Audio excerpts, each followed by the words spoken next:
রমজানকে কেন্দ্র করে কোরআন দিয়েছেন আল্লাহ তাআলা। রমজানের সাথে কোরআনের সম্পর্ক অনেক গভীর।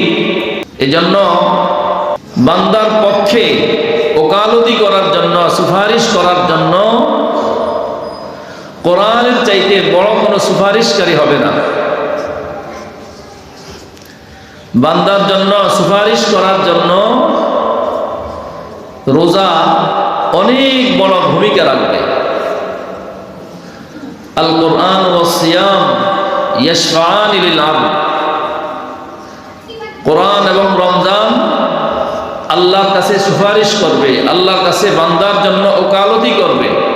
রোজা বলবে, আল্লাহ তোমার বান্দাকে আমি খানা পিনা ভোগ বিলাস সব কিছু থেকে বিরত রাখছি, তো আমার কারণে, রোজার কারণে তোমার বান্দা এই সব কিছু পরিত্যাগ করছে, অতএব তাকে জান্নাতে দিতে হবে।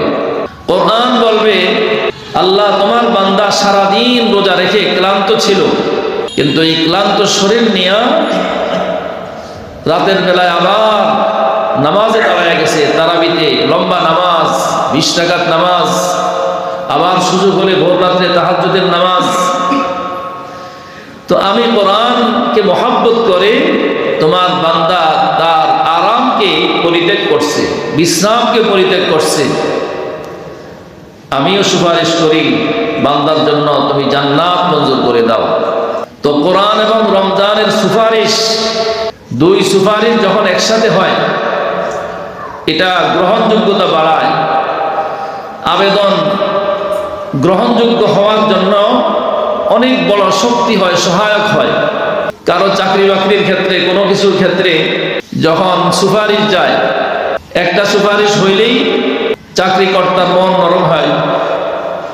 2-3 জায়গা থেকে সুপারিশ আসলে সেটা আরো শক্তিশালী হয়।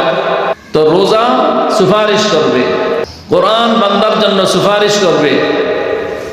এমনি ভাবে ব্যক্তি বিশেষকেও আল্লাহ তাআলা সুপারিশের পাওয়ার দিবেন। কোরআন ওয়ালার জন্য আল্লাহ তাআলার পক্ষ থেকে সুপারিশের পাওয়ার থাকবে। শুধু কোরআনই সুপারিশ করবে এমন না, আহলে কোরআন যারা, কোরআনের ধারক বাহক যারা, তারাও আল্লাহর কাছে বান্দার জন্য সুপারিশ করবে।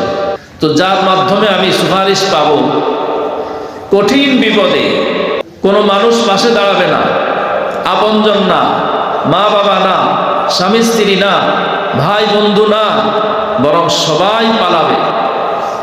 ইয়াউমা ইয়াফিরুল মারউ মিন আখিহি ওয়া উম্মিহি ওয়া আবিহি ওয়া সাহিবাতিহি ওয়া বানিহি, সবাই পালাবে, দৌড়াবে।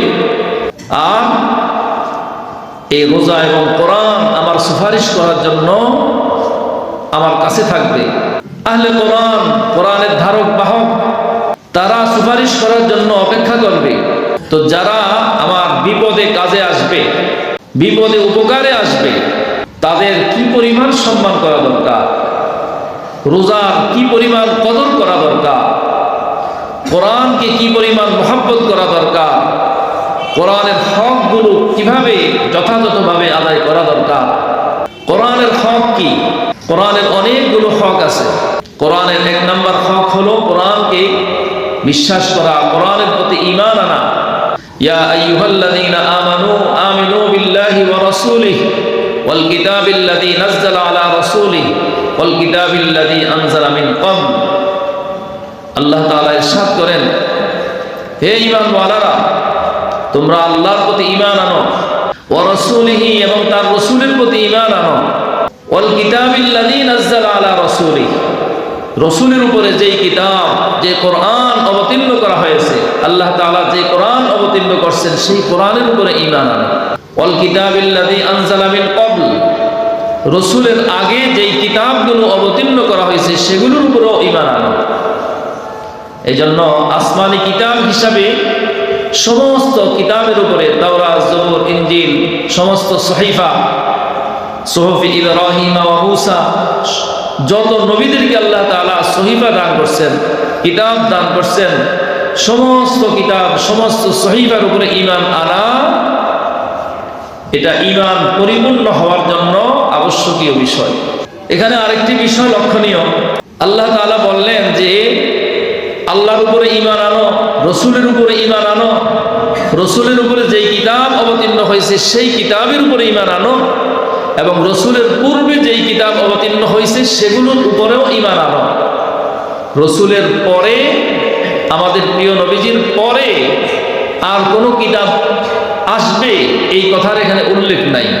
অতএব আমাদের নবীজির আখেরি নবী হওয়া, সর্বশেষ পয়গম্বর হওয়া, এই আয়াতও একটা দলিল। আরো অনেক দলিল আছে। এই আয়াতে কারিমাও একটা দলিল যে আমাদের নবীর পরে আর কোনো নবীও আসবে না, আর কোনো কিতাবও আসবে না। যদি আসতো আল্লাহ তাআলা উল্লেখ করে দিতেন, কিন্তু আল্লাহ তাআলা অতটুকু পর্যন্তই সীমাবদ্ধ রেখেছেন। আল্লাহ, তো এই জন্য রমজান মাসের কদর করা, আমার সুপারিশকারী, এবং কেমন মুহূর্তে সুপারিশ করবে? বিপদের মুহূর্তে, চরম বিপদ, যেই বিপদে কাউকে হাতের নাগালে পাবো না, কাছে পাবো না, সেই বিপদের মুহূর্তের আমার সুপারিশকারী হলো রোজা। তো সেই সুপারিশকারী রোজা, তাকে কত কদর করা দরকার, তাকে কত মূল্যায়ন করা দরকার।